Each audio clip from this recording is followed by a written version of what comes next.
নমস্কার, আমি সংযুক্তা। আর আজকে আমি চলে এসেছি কাশীপুর উদ্যানবাটি।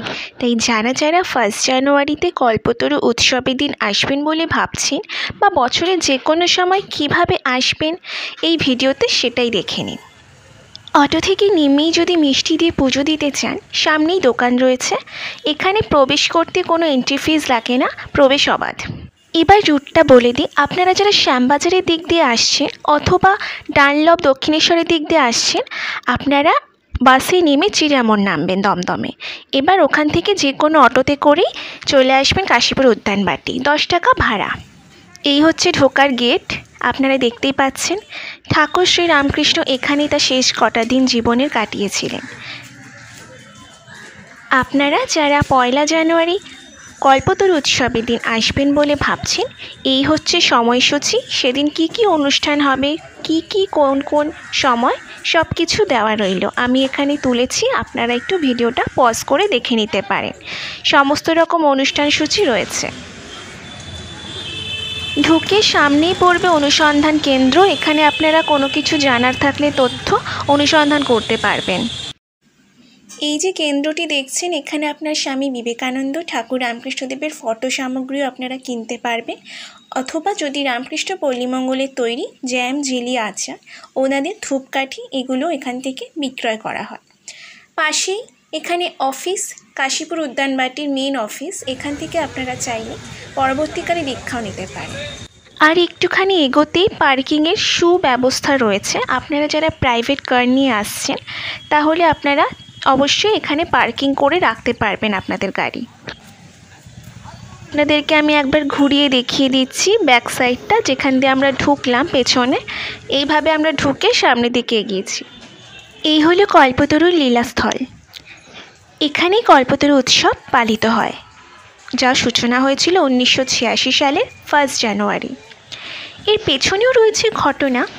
শ্রীরামকৃষ্ণ সে সময় এক দুরারোগ্য ব্যাধিতে আক্রান্ত ছিলেন। তাকে চিকিৎসার জন্য কাশীপুর উদ্যানবাটিতে আনা হয়েছিল। অল্প সুস্থ অনুভব করায় একদিন ঠাকুর হাঁটতে বেরিয়েছিলেন। উদ্যানবাটির গাছতলায় দাঁড়িয়ে অনুগামীদের উদ্দেশ্যে বলেন যে, তোমরা আমাকে কি মনে করো, আমি কে? তখন তার শিষ্য গিরিশ ঘোষ বলেন যে, আমার বিশ্বাস মানব কল্যাণের স্বার্থে আপনার আগমন এক ঈশ্বরের অবতার।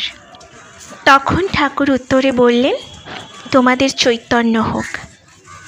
তাই আপনারা দেখছেন এখানে লেখা কল্পতরু মঠের সম্পর্কে বিস্তৃতি। তাই আজ সেই কল্পতরু উৎসবের আয়োজন শুরু হয়ে গেছে কাশীপুর উদ্যানবাটিতে। এই প্যান্ডেল, সব কিছুর আয়োজন, বসার, মহিলা পুরুষ সকলের আলাদা আলাদা আসন এখানে ব্যবস্থাও রয়েছে। তাই যারা আসবেন দেখুন, আয়োজনও শুরু হয়ে গেছে।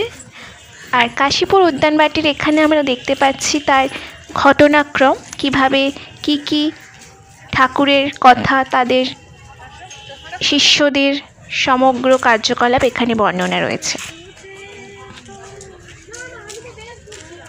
ঠাকুরের এই দোতলার ঘর, যেখানে লেখা আশীর্বাদ করি তোমাদের চৈতন্য হোক, যে ঘটনাটা আমি একটু আগেই আপনাদের বললাম। এই তোমাদের চৈতন্য হোক বলার পরে রামকৃষ্ণ পরমহংসদেব সমাধিস্থ হয়ে পড়েন। তখন প্রত্যেক শিষ্যই তার স্পর্শ পেয়েছিল। ওই স্পর্শে প্রত্যেকেরই একটা আধ্যাত্মিক অনুভূতিও এসেছিল। সেদিন ঠাকুর কল্পতরুতেই পরিণত হয়েছিলেন। সেই থেকে এই কল্পতরু উৎসব পালিত হয়ে আসছে।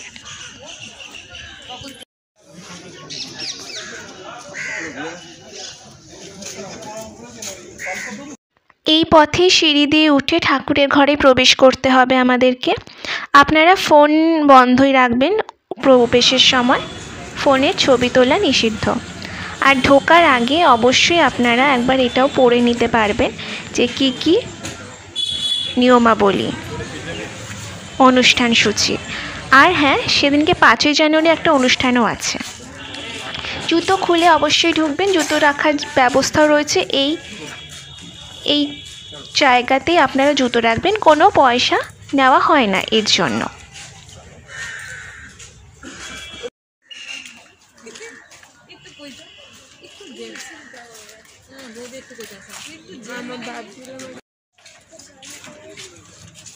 এখানে উল্লেখ করে দিয়েছেন শ্রীরামকৃষ্ণ মন্দির, যেটি একতলায় অবস্থিত। আমি একটু পরে আপনাদের দেখাচ্ছি। ওপরের ঘরেই ঠাকুর থাকতেন আর নিচের ঠিক উত্তরের ঘরে শ্রীমা থাকতেন। এই হচ্ছে মন্দিরের ঢোকার ঠিক আগের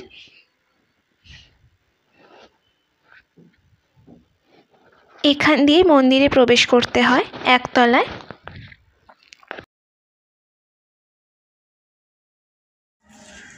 শ্রীরামকৃষ্ণ মন্দিরে তখন পুজোর আয়োজন শুরু হয়নি, আমরা বিকেলে গেছিলাম, শুরু হবে।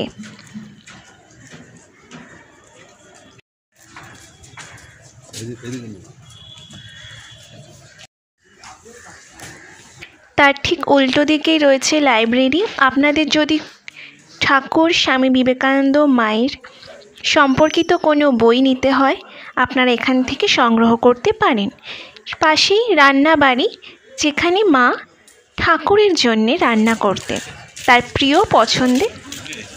সমস্ত ভক্তগণের বিশ্বাস কল্পতরু বৃক্ষের কাছে এলে তার সামনে কোনো প্রার্থনা মনস্কামনা থাকলে অবশ্যই পূরণ হয়।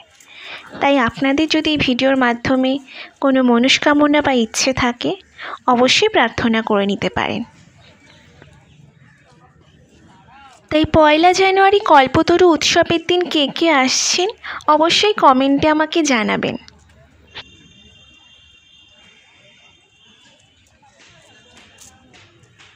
মঠের চারপাশে সবুজে সবুজ ঘেরা গাছপালায় পরিপূর্ণ।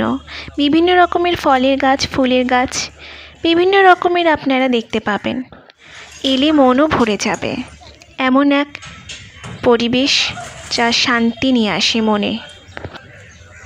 আর এই যে ঘরগুলি দেখছেন, এখানে দীক্ষা দেওয়া হয়।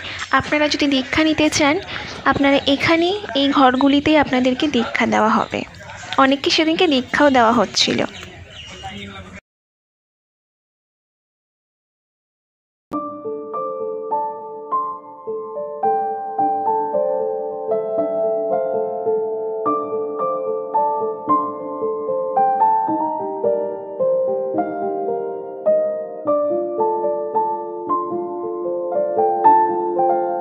কাশীপুর উদ্যানবাটি খোলার আর বন্ধের সময়টা আপনাদের বলে দিচ্ছি।